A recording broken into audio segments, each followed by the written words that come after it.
গৌৰৱ গগৈয়ে 2024 নিৰ্বাচন খেলিব পাৰিব নে নোৱাৰে? আন এটা ৰাজনৈতিক খবৰ, 24 নিৰ্বাচন খেলিব নোৱাৰিব পাৰে গৌৰৱ গগৈ। 24 নিৰ্বাচন খেলিব নাপাব গৌৰৱ গগৈ। জানুৱাৰীতে খোল খাব গৌৰৱ গগৈৰ পাকিস্তান লিংকৰ ফাইল। পুনৰবাৰ পাকিস্তান লিংকৰ কথা দোহাৰি আক্ৰমণাত্মক হৈ পৰিছে মুখ্যমন্ত্ৰী। গৌৰৱৰ পৰিয়ালৰ 3 সদস্য ভাৰতীয় নহয় বুলি কৈছে। বিদেশীক বৰ ঘৰত সোমাব নিদিয়ে অসমৰ ৰাইজে। নিৰ্বাচনতকৈ গুৰুত্বপূৰ্ণ শত্ৰু ৰাষ্ট্ৰৰ সৈতে সম্পৰ্ক। ইতিমধ্যে স্পষ্ট হৈছে গৌৰৱ পৰিয়ালৰ পাকিস্তান সম্পৰ্ক শীঘ্ৰে ৰাজহুৱা কৰা হ'ব সমগ্ৰ বিষয় বুলি প্ৰত্যুত্তৰ দিছে মুখ্যমন্ত্ৰী হিমন্ত বিশ্ব শৰ্মাই। 24ত গৌৰৱ গগৈয়ে নিৰ্বাচন খেলিব নোৱাৰে বুলি কৈছে এটা গুৰুত্বপূৰ্ণ মন্তব্য। খুব সোনকালে আমি গৌৰৱ গগৈৰ যিটো পাকিস্তানৰ সৈতে জড়িত যিটো সম্পৰ্ক তাৰ আমি গোটেই কাগজ পত্ৰ ৰেডি কৰি লৈছোঁ। আমাৰ অফিচাৰসকলে এইকেইদিন কামো কৰি আছে।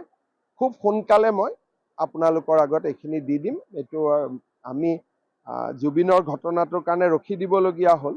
গতিকে জানুৱাৰী মাহ পাৰ হৈ ফেব্ৰুৱাৰী নাপায়, জানুৱাৰীতে এইটো বিষয় আপোনালোকক আমি ক'ব পাৰিম।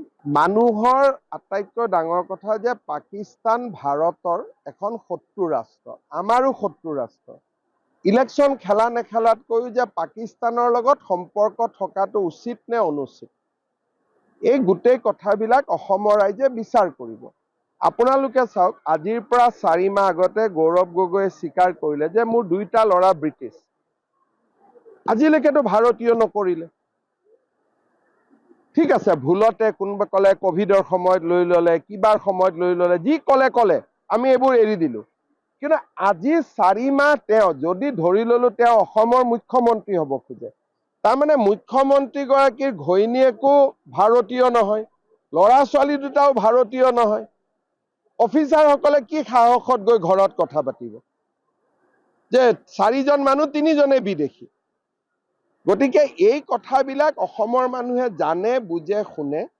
আৰু অসমৰ মানুহে এনেকুৱা মানুহক কেতিয়াও অসমৰ বৰঘৰত সোমাবলৈ অনুমতি নিদিয়ে। গৌৰৱ গগৈয়ে 2024 নিৰ্বাচন খেলিব পাৰিব নে নোৱাৰে?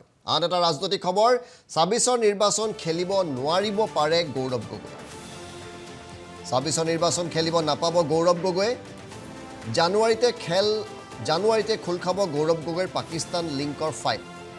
পুনৰবাৰ পাকিস্তান লিংকৰ কথা দোহাৰি আক্ৰমণাত্মক হৈ পৰিছে মুখ্যমন্ত্ৰী।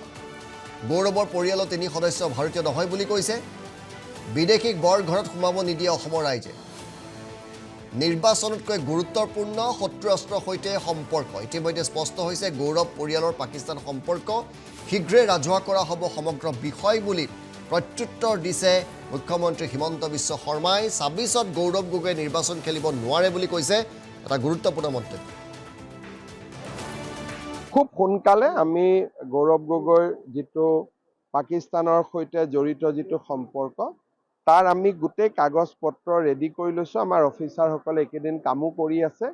খুব সোনকালে মই আপোনালোকৰ আগত এইখিনি দি দিম। এইটো আমি জুবিনৰ ঘটনাটোৰ কাৰণে ৰখি দিবলগীয়া হ'ল। গতিকে জানুৱাৰী মাহ পাৰ হৈ ফেব্ৰুৱাৰী নাপায়, জানুৱাৰীতে এইটো বিষয় আপোনালোকক আমি ক'ব পাৰিম। মানুহৰ আটাইতকৈ ডাঙৰ কথা যে পাকিস্তান ভাৰতৰ এখন শত্ৰু ৰাষ্ট্ৰ, আমাৰো শত্ৰু ৰাষ্ট্ৰ। ইলেকশ্যন খেলা নেখেলাতকৈও যে পাকিস্তানৰ লগত সম্পৰ্ক থকাটো উচিত নে অনুচিত, এই গোটেই কথাবিলাক অসমৰ ৰাইজে বিচাৰ কৰিব। আপোনালোকে চাওক, আজিৰ পৰা 4 মাহ আগতে গৌৰৱ গগৈয়ে স্বীকাৰ কৰিলে যে মোৰ 2টা ল'ৰা ব্ৰিটিছ। আজিলৈকেতো ভাৰতীয় নকৰিলে। ঠিক আছে, ভুলতে কোনোবা ক'লে কভিডৰ সময়ত লৈ ল'লে, কিবাৰ সময়ত লৈ ল'লে, যি ক'লে আমি এইবোৰ এৰি দিলোঁ।